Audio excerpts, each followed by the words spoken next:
Hello everyone, I'm Stephen Bartkus, the director of the Ridgefield Historical Society, and I'd like to welcome you here to the Ridgefield History Club at the Scott House, our headquarters, at 4 Sunset Lane in Ridgefield, Connecticut. Today's date is Tuesday, June 18th, 2024, and the topic of today's conversation is Lost Ridgefield. We're going to be talking about the many places that used to be here in town that have vanished from the landscape, and we'll be talking about what happened to them. The Ridgefield Historical Society is dedicated to preserving and sharing Ridgefield's historical, cultural, and architectural heritage from the indigenous people who lived here 10,000 years ago, all the way to the present day. And we welcome everyone to get involved by becoming members and volunteers of the Historical Society. I'm very happy to announce that this week we've launched our 2024-2025 annual membership drive. This is 2 months earlier than usual in September, but we've done this to better align with our fiscal year. And I'm also excited to announce the debut of Katuna Circle, a new sustaining membership tier with special benefits. Members are an essential part of the work we do here at the Ridgefield Historical Society to preserve the history of Ridgefield, and Katuna Circle will ensure the long-term health of our organization.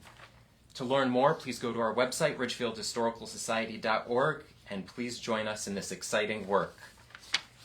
So, historic preservation is a really important part of our mission here at the Historical Society, and the topic that we're going to be discussing today are unfortunately those historic buildings that have been lost over the years. And we really strongly believe in preserving the historic character and charm of Ridgefield. It not only benefits the history of the community, but also their economic benefits. People love to visit picturesque towns, and they eat in restaurants and shop in stores in those communities. So we strongly believe in historic preservation, and I think this discussion will emphasize the importance of that to the town of Ridgefield. Is there anyone who would like to start the discussion today? Is there a particular building or neighborhood or organization that you remember from your time here in Ridgefield that is no longer in existence, and do you have a story to share about it? Would someone like to start? Yes. I lived in this house. Really? Yes. What's your name? Campagna. C-A-M-P, Lou Campagna. Oh, in my. 1964. Late 63, early 64, when it was on Katuna Street. Really? Yeah. My father was, at the time, manager of the Grand Union, where CVS is today. Oh my gosh. So can you tell us, what was it like to live in this house, and is it different from what you remember? Well, I don't know. I haven't been upstairs yet. That's where we live. And I remember the floor was really quite an angle. I don't know if it still is, but Really? yeah. That was fond memories of being. I was only here for a little over a year, but Now, were there other people living in the building, or were there? There was a tenant downstairs. Okay. Here, and we lived upstairs. Okay. Was it a commercial space on the first floor? No. Okay. So it was just Might have been living. later, but not at that particular moment. Do you know what year they moved it here? Betsy? 2001, I think. Yeah. That late, 2001. Oh, wow. Just past it. Oh my Well, gosh. it was taken down a couple of years earlier and stored. Oh, okay. I remember you could hear this, the fire department would go off every day at noon. Oh, yeah. Oh, that's Right across the street. You would not be taking a nap. Yeah. Who was your landlord? Yeah. Do you remember your landlord? No. It was really his parents. Really, my landlord. parents signed the lease. I didn't. So there were 2 apartments, one upstairs and one down? Yes. Where was your kitchen? Where was your kitchen? Well, it was upstairs. No, Yeah, no, yeah, but upstairs. At this end of the house, Yeah. I think. Okay. Yeah, Yeah. that's all I remember upstairs. Yeah. Was there a staircase over On that front? side, or Was it in the always middle? right in the I'm middle? assuming In the middle.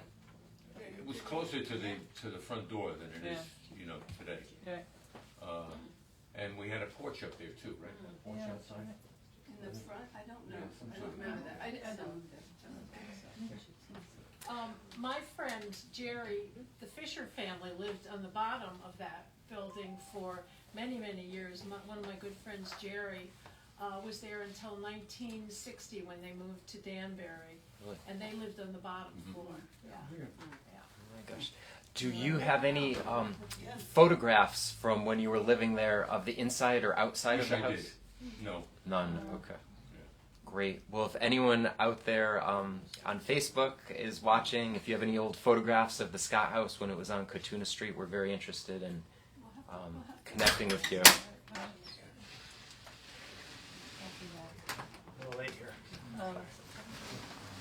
Was there a barber shop next door? It's in here. Yeah, there was. Hold Hold on. Except I won't get into the camera.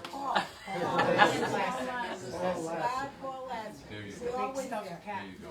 That's right, remember? Wow. We all went there to get our haircut. I think, Anisi's, the tailor. Oh, yes, Mrs. Anisi. Yes. She was downstairs Yeah. for a long time. And then Bill Allen took over, his office building is in that area too, next to the Yeah. stairs. Yep. Great. And so one of the buildings that really stood out in my mind is the former Jesse Lee Church, the original building right on Main Street. As a newcomer to town, I've seen some photographs, and it seems like it was a very distinctive, prominent fixture in the center of town, and it's gone. Can anyone share the story as to what happened to that, and what was the decision making in moving the church further down the main road there?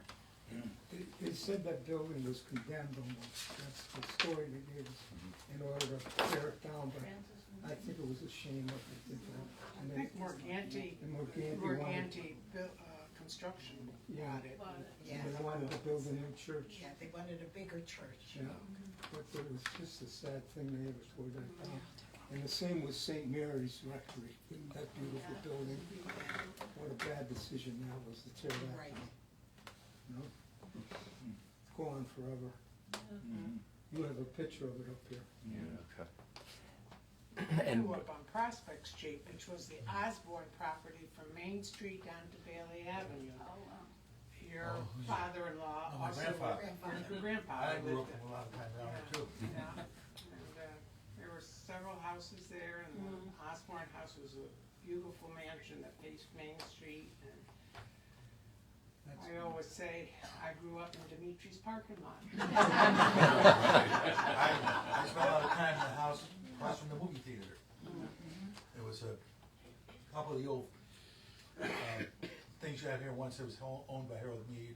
It wasn't. He lived there. It was owned by Mrs. Osborne. It was said another picture said apartment. It was a two-family house. My grandfather and grandma lived on the one side. And I spent many nights there, many times. And there was a big field next to it. Just playing that field, going down to the building that I think a lot of people probably remember is a caboose was in there. But Yes. before that was a It was an antique store. Yes. Great That was Cross. furniture, Ray Great Cross. Cross. Ray Krotz. Yeah. Antique. Yeah, I remember all that down there, Yeah. and spent a lot of time there. We used to. My grandfather drove the bus for the disabled people in town at that time for school, and he used to park it in the yard all year. 4th of July one year was we had the inchworms, fireworks were sent off at Veterans Park Field. We backed it up in the yard. We could look, sit in the bus and look across Bailey Avenue to the Veterans Park Field and watch fireworks. Most old people in town probably knew him. He was very popular in town. Yeah. Oh my gosh, that's great. So Bailey was a residential neighborhood at one No, the point. parking lot No. was there. The parking lot was there. Okay. That had all been torn up by then. Okay. Yeah, I spent time going to the movie theater. The gentleman that ran the movie theater, on Saturdays they'd run matinee and then they'd have evening show. He lived in Bethel, and some nights he didn't go home. he went over and had dinner with my grandparents. Yeah, St. Mary's. And I saw many movies over the movie house from the projection room for nothing. That was the payback. Some movies were a quarter. But I saw it for nothing. Well, you mentioned the parking lot, that was our preschool, our kindergarten at the school, and that, right where that parking lot was on Bailey Avenue. And I think Jack could probably tell us about that. That was the original school in the center of town, right? Was it called Center School? It was a center school built in around 1884, Yeah, but it was the biggest school in town at that time. And it was for grade, for 4-year-olds up to 16-year-olds or 17-year-olds.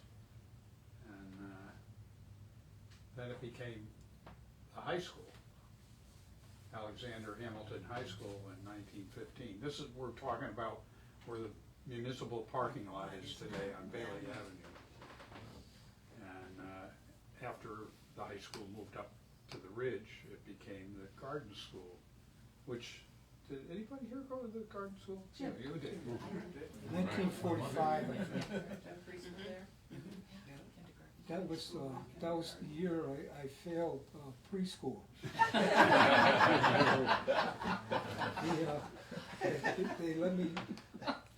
They let me do a year in preschool down there, and then when it got time to go to first grade, they wouldn't let me go, if you can believe this. Because I had to be 6 years old by January 1st. My birthday was January 3rd. Oh, my God. But they let me start preschool, but it wouldn't let me Go on. So you had to do preschool twice? no. No? My mother got so mad. My grandmother lived in Danbury. She sent me to Danbury, and I went to St. Joseph's for a year. Catholic school.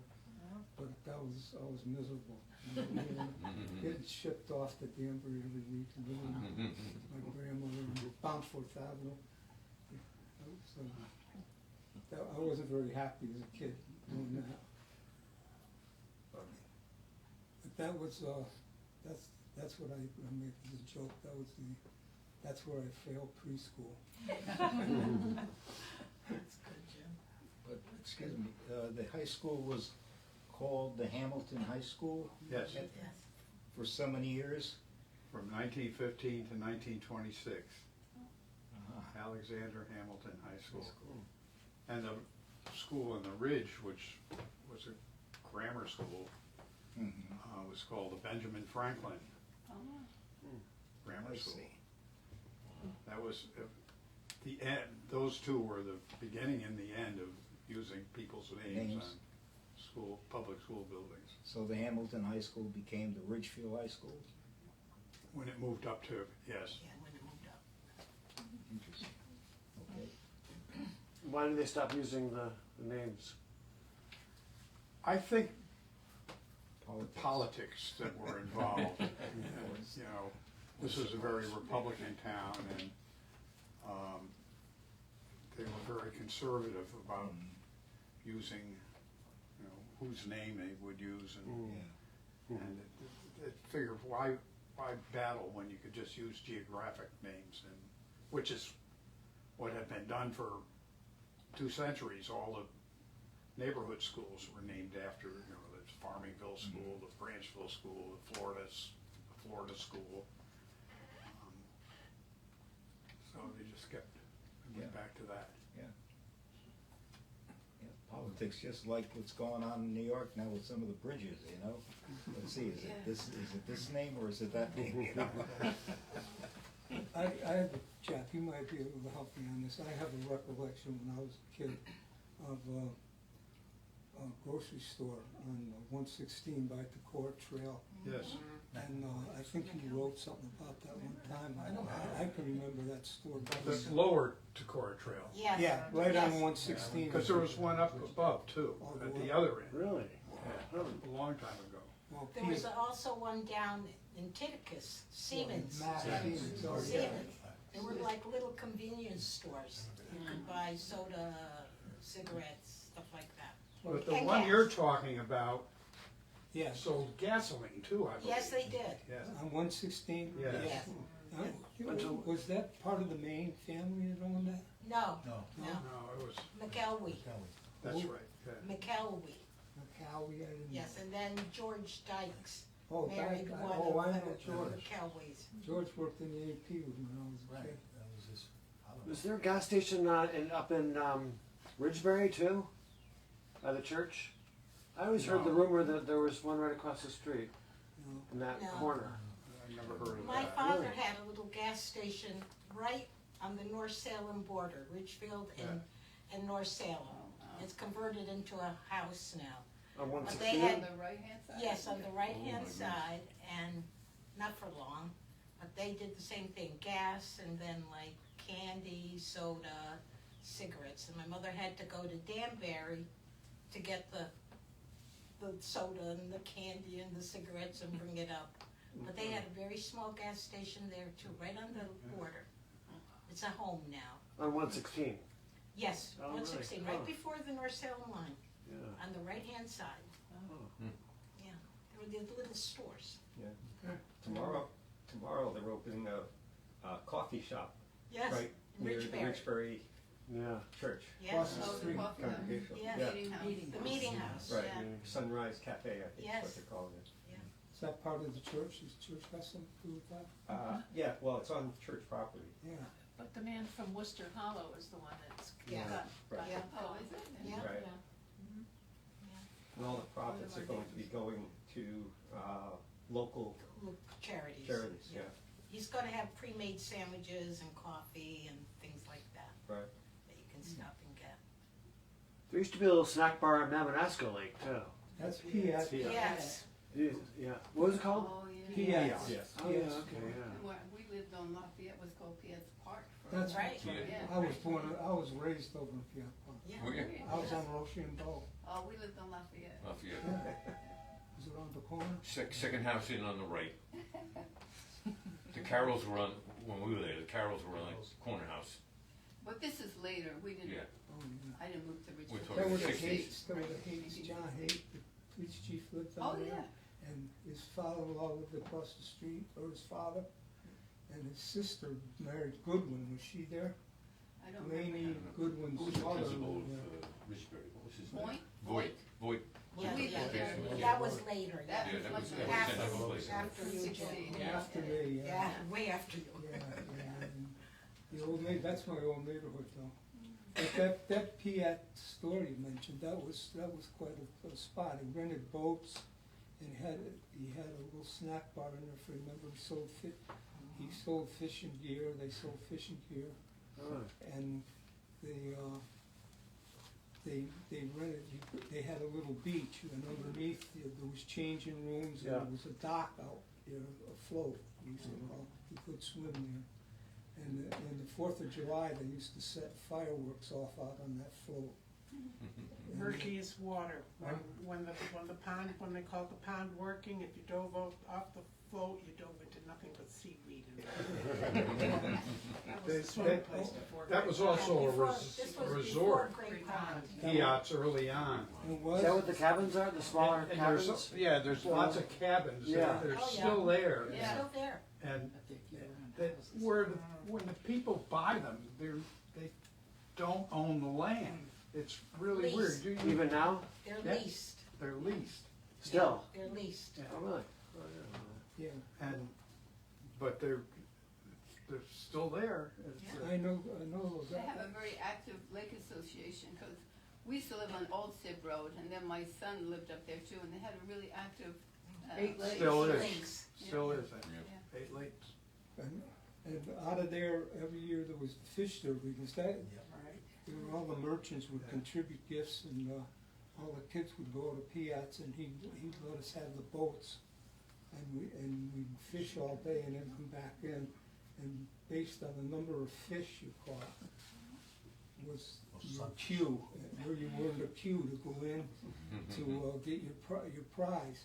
And I got and you could pick, you know, but if you were first, of course, you got to pick it a lot. But if you only had one fish, you were getting the dregs.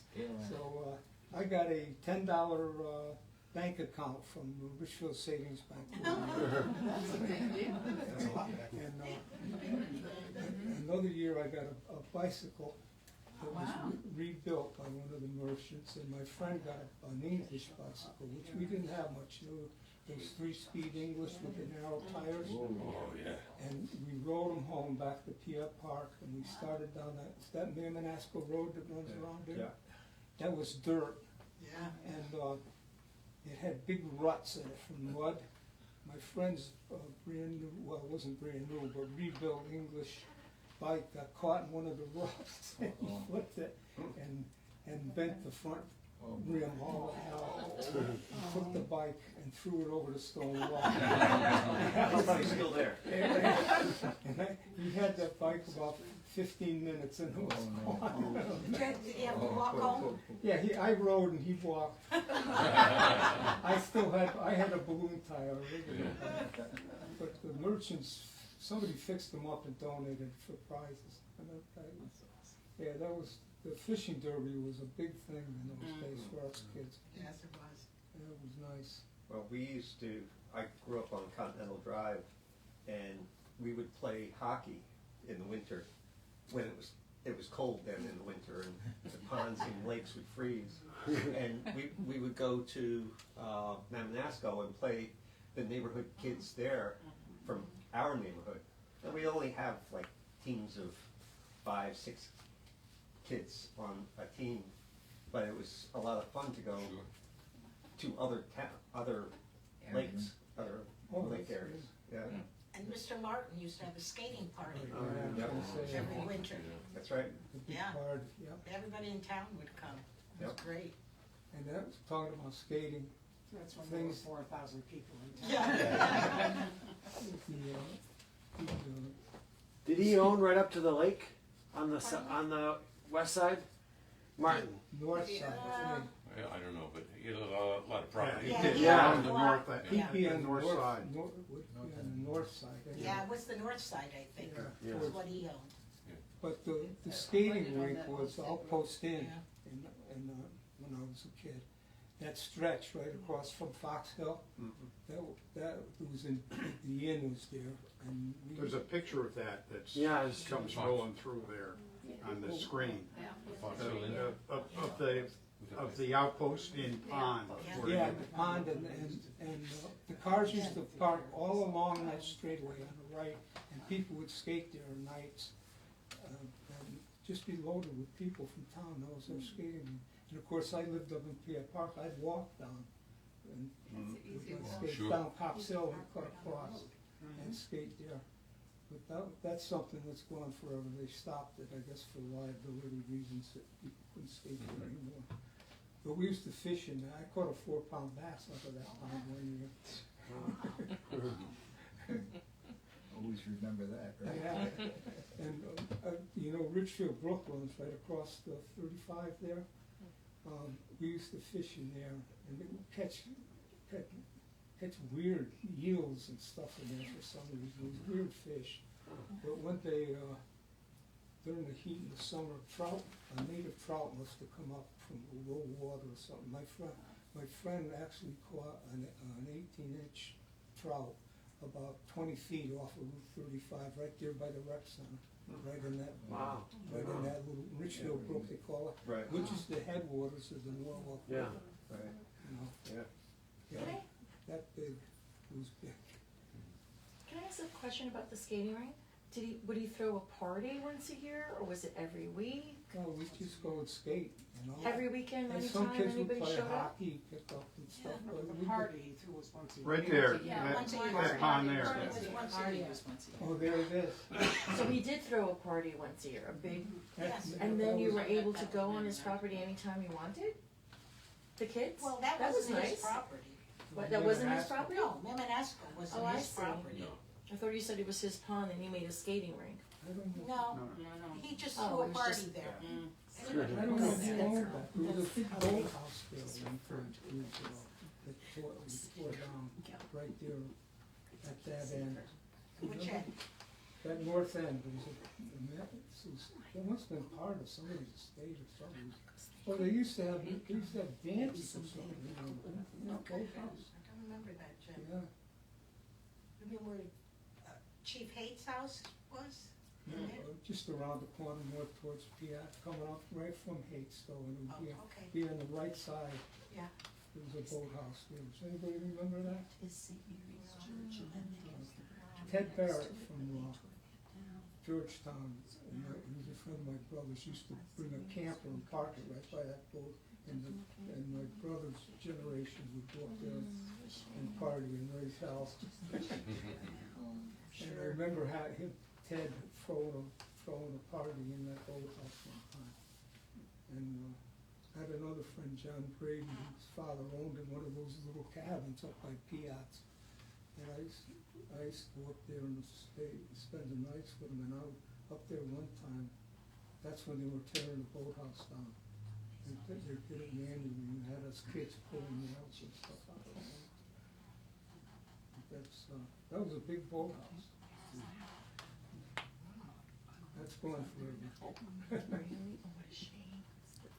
What's the story on the whole outpost? How come that all went out of business and pretty much disappeared? The what? I mean, the big outpost farms. Nurseries? Yeah, nurseries. Jack? Why did that whole go? The family, Colonel Connolly, who started it in the late teens, died in around 1930, and the family kind of took over and kept it going. But by World War II, people weren't buying the plantings. And a lot of what they did during World War II was operate a sawmill and cut down their trees and use the wood for PT boats in the war effort, all kinds of war supplies. And after the war, they sold the nursery business to J. Mortimer Woodcock, Oh, Woodcock. who's the Woodcock Nature Center is named after him. He became first selectman, and it was while he was first selectman that the Woodcock Nature Center got off the ground and got created, so they named it after him. But various parts of the outpost property were sold by the Conley family, and mostly for subdivisions, and that's why you have places like Nursery Road and Linden Road and any of these roads that are named after trees and shrubs. Laurel Lane, what's the one that right off of 35 Dogwood Drive. Those are where he had planted his dogwood stock, Dogwood Drive. And how come the original stayed up on Bennett's Farm? How come that pretty much The disappeared? His house, the mansion, which right there, That's it? Yeah. Oh, okay. became the Fox Hill Inn in 1946 or 47, and stayed the Fox Hill Inn until the mid-60s when a guy named John Yervant owned it and decided to sell it to IBM. And IBM wanted to build a country club school kind of operation on this big estate.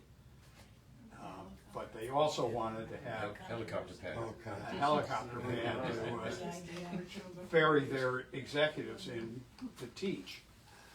And the neighbors did not like the idea of the helicopter noise all day long, so that got quashed. IBM didn't like all the bad publicity, and it just held on to the land but didn't take care of the house that it owned and was going to do something with. And it just fell into disrepair. Vandals got into it and did all kinds of damage, and finally it was just torn down. Jack, that had to be in the 70s. Yeah. Because I got married at the Fox Hill Inn at 69. Wow. And it was That was still about, beautiful then. yeah, Yes, the it was. last year. And then the house across the street, because I was in that a couple weeks ago, actually. The Eureka property. That, I'm not sure, there was a guy, there was an odd guy from New Jersey who bought all that on the other side. What, do you remember his name? He, I think he built some of the brick barns there, and he was using those, he was trying to mate wild animals with domestic animals to create some new stock or something like that. Was it Sarner? It's something like that. Sarner. Sarner, Sidney Sarner, that's right. Sidney Sarner. Yeah, That rings a bell. and he was apparently a real interesting character, but had a lot of money, and so spent a small fortune on this property and these weirdo experiments, and nothing ever came of them. And all of a sudden he died, and I don't know how many buildings are still left? I think there's a kind of a garage and the main house. It's a weird architecture. He's got some interesting stonework there, though. It looks like you have a good view of the whole valley below. Well, some of And that up may the have been trees. the old Conley Estates housing. They had a Oh, lot nice. of people working for them. The Conley Estate, Outpost Farms, had a kennel, which became the Red Lion Inn, What was it before the Red Line? Do you remember? the steakhouse. The steakhouse. Yes. Yeah, that was it. And The steakhouse. the guy used to park a bus in front because of the sign ordinance wouldn't let him put up a big sign. They wouldn't, they banned billboard signs and big signs, and so he just parked a big truck in. I think it was a bus, wasn't it? Was it about, yeah, And he painted the sign on the side of the bus. And it was called the Steakhouse. the steakhouse. And yeah. that was the counts of Cotton. And before that, it had been research for the Gaines Dog Food Company. They had a kennel there, and the Stone House, which is now Stonehouse Common. That's I think, about the only outpost building still left. The Stonehouse Common on Route 7, just kind of across from where all the condos are. That was the office. That was Conley's office, and it became the Gaines Research Laboratories. This is in the 40s, 50s. I can remember the dogs. None of them, the runs used to come right out towards the road. You could see the dogs in the pens. Each one of they had individual runs, if I remember. Maybe about a dozen in the building. Remember that? I do. And also, that's something that's going forever right there is the old traffic circle. Yeah, Yes. Carol's Folly. Carol's Folly. Yes. They called it Carol's Folly because of 35 and 7. Leo F. Carroll, who was the state police Oh, Leo Carroll. boss, Yes. supposedly designed it, and Carroll always claimed that his political enemies made up that name. Where was the Shapley School? Wasn't that here for a while? That Outpost? was at the Outpost Yeah. Inn property that we keep seeing with the pond in front.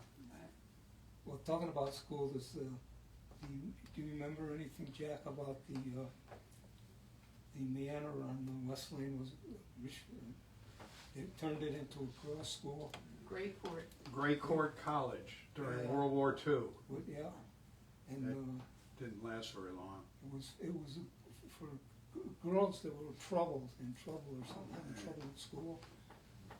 Well, they had a Grace Court High School, prep school in Prep Stanford, school, yeah. and they decided they wanted to expand into a junior college, and they bought that campus.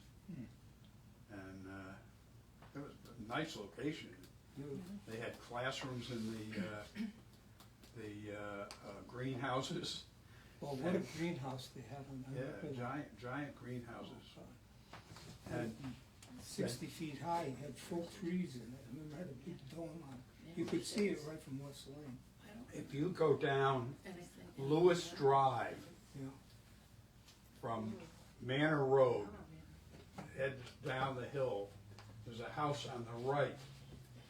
And if you look in, you can see on their side property, kind of a big rectangular area. That's where the pool was. And some walls that are coming up out of the ground, and that was a natatorium. That was an indoor swimming pool. Oh, yeah, the pool, that's the That pool.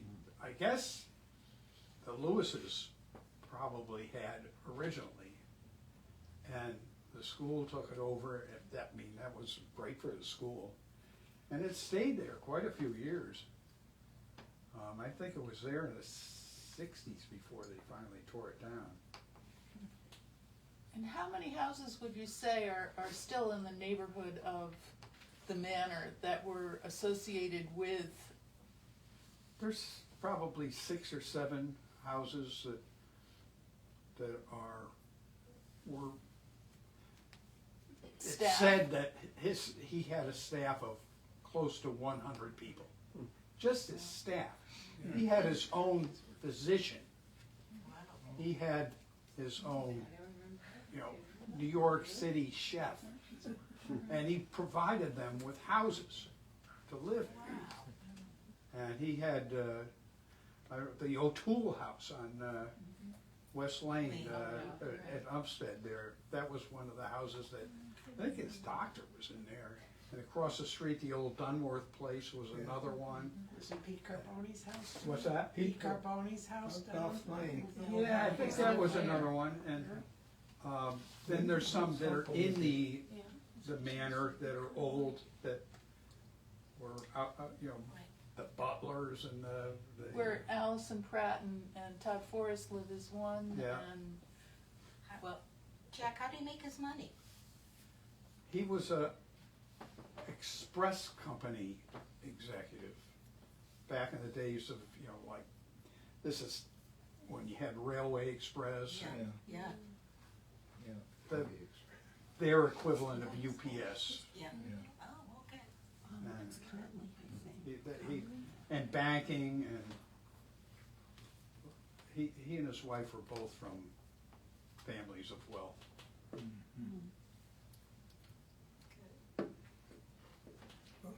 What about, oh, sorry. What about- Across the road from there, where I live now in West Lane, that, I was told that was all his gardens. And I can remember there was barns back there. Did you ever go back and see the barns from that estate? Yes. Beautiful, beautiful. Somebody, Dick Venus or somebody used to say that there was a barn back there that was one of the biggest barns in Connecticut. It was, I walked over a couple of times, they were beautiful. I think a cow barn and pig barn. And the foundations are still there because it's now open space. It belongs to Ridgefield Conservation Commission. But they actually didn't wreck those buildings. They tore them down piece by piece and saved the timbers out of them. They had a crew come in there and dismantle them. And I don't know who it was or anything, but it wasn't one of these jobs where they come in with a big machine. They saved them. They saved all that beautiful room. Well, Miss Hull had some of that for a long time. Miss right? Hall, that's where it was, and that lot. Yeah. And my Are you guys father talking about was- Westmoreland? My father was born and raised in That's West not- Lane, and he This is knew across the the- street, this is where the West Lane Deli is along Okay, there. oh, there, okay. My father was raised on West Lane, and he knew Reggie, whatever the kid's name was. Reginald, yes. Lewis? Lewis, yeah. And my father said that they had these big vegetable gardens across the road in there, around where those Miss Hall's property is, and back of the West Lane store back there with their gardens. And they'd take a wagon and fill out with vegetables and just drive it up the road and give it to all the neighbors. There was so many crops came out of that estate, and they had so many people, I guess, working on it, you know. It was, Just to go back to the outpost nurseries for a little bit, my dad worked for them before he became a carpenter, and I think it was the first World's Fair. Yes. They did the plantings, all the plantings, and there was a picture of them in Life magazine, which I have a copy of. Which fair was that, what year? 39. 39? 39, I Yeah, think the it first one, was. yeah. While we're on nurseries, I remember Pinchbeck's nurseries. And I can remember even when my mother got married, she said they got all the flowers for the wedding from Pinchbeck's. And now, I don't think there's anything there anymore, all the greenhouses. They went to put an Ice rink, they want to put ice rink. Yeah, with the lights. lights, yeah, but that was also beautiful to go over there. They didn't have the Stop and Shop plants or anything, we had to go to Pinchbeck's to get all our things, our plantings and whatever flowers. It was a treat to go in there to look at those greenhouses, oh, beautiful. yeah, he had all the vegetable plants and everything. Yeah. You know, beautiful nursery, all gone. All Another gone. one gone for, It just sits there abandoned for years now. Well, they had some court problem, I think, with the legal problem with that was a nursery the not people that too bought many it. years ago. Wanted to develop There it was a into nursery a there until about how long ago? Oh, yeah, but that, indoor that skating didn't rink. last. Yeah. Yeah. They didn't, The old Pitchback place. yeah, just for a couple of years maybe. But that wasn't that many years ago that they closed, was it? It's a long time, It was a long long time now. I was thinking maybe 10 years. No, longer than that. Longer than that, yeah, Jim, Time flies. yes. True, Their specialty was roses. yes. They grew tens of thousands of roses for the New York City market for many, many years. Many years. In their greenhouses. Yeah, How many acres did they have? Was it? they had, I can't remember how many acres under glass. It was, I have it written down somewhere, but it's, That's a big piece of property there, yeah. My father told me that he was, Pinchback was a student in the Westland School. Right, we have one of his workbooks in the display case there, Yeah, we do. when he was about 12, I think. Yeah, is that right? So that's, my story's, my memory's correct, and he Yeah. probably went to school with my father. I think I came across a question that I have that I wasn't able to find any research on. Was there an area in Ridgefield called Scotland area or Scotland district or something? that's why we have a Scotland school. Mountain Road. I kinda thought maybe. but I It's wasn't called sure. Scotland because of all the Scots. Is there any Scots here? Nobody that's What, related to Scots? There's a lot of spots. There's still Scots in town. Yeah, From yeah. It's the same seven- family? the family that built this house. Is that Yeah. right? And they, a lot of them settled out by Lake Mamanasco, and that whole area became known as Scott's Ridge, and then it morphed into Scotland. And so there was a school district called Scotland from the mid-1800s. And we keep it alive with the Scotland Schools name. And the family name was Scott, S-C-O-T-T? Yes. Isn't there a little original Scotland school on 116 somewhere? Yes, Where is that exactly? it's just Is that a the yellow few one? doors north, yes, a few doors north of the south intersection of Decord Trail. Right. On the left-hand side as you're going north, Oh, yeah. there's a little yellow house that The yellow Main house. family owns it. set off. Doug Main, who was a student in that school Yeah. and even had a perfect attendance record. And he loved that school, and when it became available back in the early 30s or someplace, he bought it and he moved it down to that property and turned it into a house, and it's been a house for a long time. Who used to live there? The Wilson family lived Yes, there. right.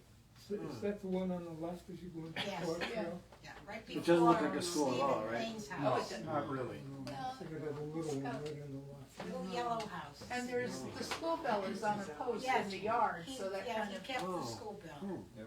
signifies. Was there a house on where Barlow Mountain School is, or Barlow? Because I see the old topo maps. There's a building in there, right across from Lookout Point, where Barlow Mountain sits. There were School. some old buildings in there that are not around anymore, like where the parking area for the boat launch at Pierpont Pond, which is a state boat Yeah. launch.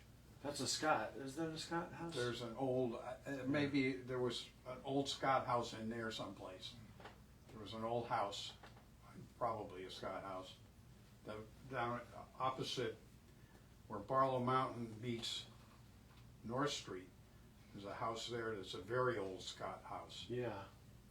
That's a beautiful And house. there's another Scott house, Hezekiah Scott's house, is up where Lookout, at the corner of Lookout Point and Oh, okay, Barlow yeah. Mountain Road, and it doesn't really have that old time look anymore, and it's hidden by a giant fence, so Yeah. I can't That was abandoned when I was a kid. I remember. really. Then the Giangravis moved in there, and then Yeah, I can't remember the name of Victor. the He was a teacher. Yeah. He was Yeah. he was a school board member here. Yeah. Yep, high school. He was the head of the science department. Yeah, That's when yeah. I started, Yep, I remember. when I was going to school at the high school and Yeah, then teaching there. that's right. Yeah. I was thinking about places that are gone and we're sad about their being gone. And I wondered if Betsy would just describe what the demolition delay ordinance, which we've been working on, does for the town. It's a start on at least getting people to pause and think about what they're gonna tear down. Yeah, so a lot of times houses were torn down without any notice. The neighbors didn't know. They would get a permit from the building department and the building was gone the next day. So now they have to put a sign in front of the building for everybody who drives by can know that this house is gonna be coming down. And there's a 90-day wait if the Historical Society objects or wants to discuss with the owner other plans. So there is a delay, and it's sort of, so it's not gonna happen overnight. It also has to have an ad placed in the Ridgefield Press, and the Historic District Commission and the Ridgefield Historical Society contacts the owners. If they object, we have to write a letter, and then there will be a 90-day wait while we meet and talk. So it's a lot better than just having something disappear overnight, historic buildings. Yeah, because we just lost a house on 116, coming into across from Jimmy Doe's. And then on North Street last year, there was that house taken down. Yes. We did try to talk to them. Oh, you did? Yes. That house was in It was disrepair, a very unfortunately, old for a long house. Yeah, time. it was. Yeah. How about where Helen's Beauty Shop was that? Oh, yeah. That's gone and there's two huge, big houses. Big houses, Houses they're going just up putting there. up there. Where was that? On Pound Street? On Pound Street. where Helen's Pound Beauty Street. Shop used to be. Well, Yeah. the Whipstick Road one was interesting too, Getting sidewalk though. which was a house that was mostly torn down, but they said it was a renovation. Right.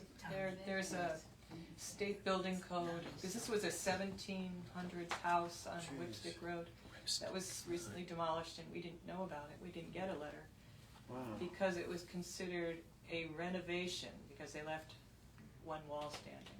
Really? Wow. Yeah. So that's painful. Yeah. And can we revise, can the ordinance be revised? Well, we have to talk about it because it's a state ordinance, it's state law, it's not a local one. It's sort of a builder's loophole. So, Well, one of the things that it's not a building, it was just a rock, but somebody had mentioned Great Pond earlier, and I'm not talking about Chicken Rock either. No, Chicken Rock is still there after chicken war-ups, but I used to go swimming, and I lifeguarded there in high school and after high school, and there was a rock that was right in the middle of the swimming area. And you could dive off it, and it was like a rite of passage. You know, when you became good enough to swim, your parents would let you climb up on that rock and then jump off or dive off or whatever. But it is gone now. They took it out because it was dangerous. They had the same thing at Lake Mamanesco. Oh, yeah? Near where Richardson Park is now. They used to dive off. They still there, do. too. they still do, They still do? Yeah. I haven't done it in Somebody a say while. that? Yes. Yeah. Really? Cops are always getting called out there. People would get hurt though, because that was quite a drop. Yeah, and there were supposedly there was an old Volkswagen that was somehow got there. I don't know how it got there, but these were the stories. That was the one that was in the courtyard at the high school. No, that was a different They one. took it out. I'd be interesting, how did Great Pond ever get formed? Was that something to do with Gilbert and Bennett? That's Pond, or whatever? That's a natural pond. I thought it was It's a very dam old. There is a dam. there. There was a dam there. There's that is, but that's not why it's there. It was there before. Right. When the American Indians were around, it was there. Yeah, it's like Long before it's like 60 feet Europeans arrived. But did Gilbert and Bennett In use the Gilbert, water? yeah. Yes. Gilbert and Bennett Yeah. could control the level of the pond to They're the ones that built the make dam? sure they had a big supply for their operations down in Georgetown. Yeah. I remember as a kid before Martin's Park, right, there was nothing there but the pond, beautiful, pristine. And we'd park our bikes out on the road. What was that, Pickett's Ridge? Yeah. And we'd walk through the woods with just a little That's path. where I learned how to swim. And then we'd That's where Daddy used to take his. Swimming in there. we'd go swimming in there, and it was a beach maybe from here to the wall. But you had to be careful because you'd be broken water bottles and stuff thrown all over. But I used to, I had a big truck tire tubes. But speaking of preservation, there's an example of preservation that actually worked. Yeah. Because that entire shoreline of that pond It's the same. is there's no buildings on. And there won't be any buildings on, because it's either owned by the town or controlled by the town or by the private Great Pond Club, and it's all, that's why the waters are so clean. There's no sewage problems there, there's no fertilizers going into it. It's a spring-fed pond. Very, very small watershed. Probably use it for a reservoir. What's that? You probably could use it for a reservoir. You could probably, it's not very big though. You remember Camp Adventure Yeah. Yes. on the other end? But that would have polluted it. Yeah. It's gone. It's gone. But if you, I kayaked out there a few years ago, and you could still see the docks that are all sunken in from Camp Adventure. It was, do you know anything about that camp? It was, Jack? Well, it dated from the 20s, Yeah. and it was a privately owned camp for people from, Privately owned. mostly from New York. I think it was New York. Yeah. And then it was taken over by the Volunteers of America, which are like the Salvation Army, and operated for like a fresh air camp Right, right. for a while, but it got to be, I guess, very expensive, and plus the value of land here made it impractical, I guess, for them to keep it up. And so it was sold to a guy named George Bakes, who spent 20 years trying to get the town to agree to some kind of development on that property, and then what he finally got was what's now Regency and the two, He owned all of that.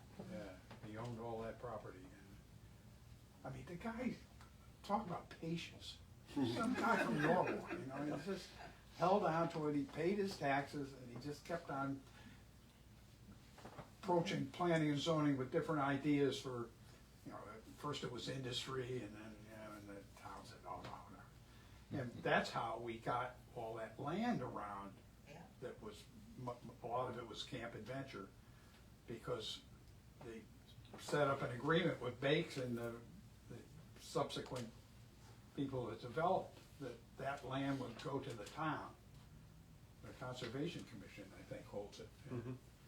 And so it's protected. There was also another pond that they went swimming on, was Joe Young's pond. That's where I learned to swim. Yeah, I think the Boys Club used to go there too, off of North Salem Road, where Kendrick Court is now. Oh, really? There used to be Bedini's He's gravel pit. gravel pit. Weren't there lagoons down in there too? I think they're still there. Sewage lagoons down there? Sewage. Yes. Didn't they, But, I know we had a big gravel pit here. That was the gravel bank. yeah, it was a gravel bank, but there was a pond there too, and they used to go pond there. swimming. So Boys maybe Club. that's where the pond come from, digging the gravel out. Yeah. Yeah. It was Yeah, Joe Young's pond. probably. Yeah. Joe Young had a barn down there, because he had the supply house on Katona Street, Western Firehouse. Well, the Tinicus River runs through there too? yeah. Yes. That's where my bank loan gravel came from my septic system. Oh, okay, good. From that area. And it was after Bedini owned it for? Yes. Yeah. And after that was named the guy, the plumber. Schiffelati. Chef Maloney owned Oh, it. yeah. Yeah, That's why it's Kendrick Court. 'cause That's it's always Kendrick been Court, Kendrick. yeah. but that's- Schiffeletti owns a lot of land up on the north side of Pine Mountain. I was just up there Yes, yesterday. he Yeah. does. Yeah, he's building a house. I don't know what he's Work doing up up there. there. I mean, they haven't touched it for a long time, Right. but there's a road up there and power lines and We, at one point, the Land Conservancy had been trying to get him to donate or at least reduce the price of the property up there to make it, to buy it as open space for the town. yeah, because there's a nice little pond up there. Yep. A lot of it's been there's a paved road, and there's Just partway up. power lines. Yeah. Is there any place to swim now? Great pond. Great Oh, pond. great. Martin Park, yeah. That's I through think you Parks have to and go Rec. to the town hall and get, do they still have tags? No, Park and Rec. Parks and Rec. Parks and Rec, Yeah, yeah, Parks and Rec. so Park and Rec.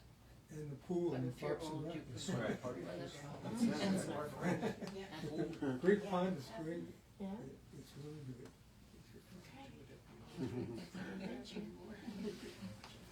Well, I think this is probably a good place to end the conversation for today. I'd like to thank you all for coming and sharing these wonderful memories of all these Ridgefield places that have disappeared from the landscape. I learned a lot. I found it to be very fascinating.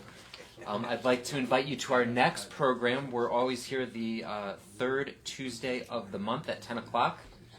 That'll be Tuesday, July 16th. And our topic will be summertime in Ridgefield. So we're going to be talking about summer jobs and summer vacations, the carnival, fireworks, swimming, everything that happened here in Ridgefield over the summer. So think of your summertime memories, and we'll see you next month. Okay, thank you very much.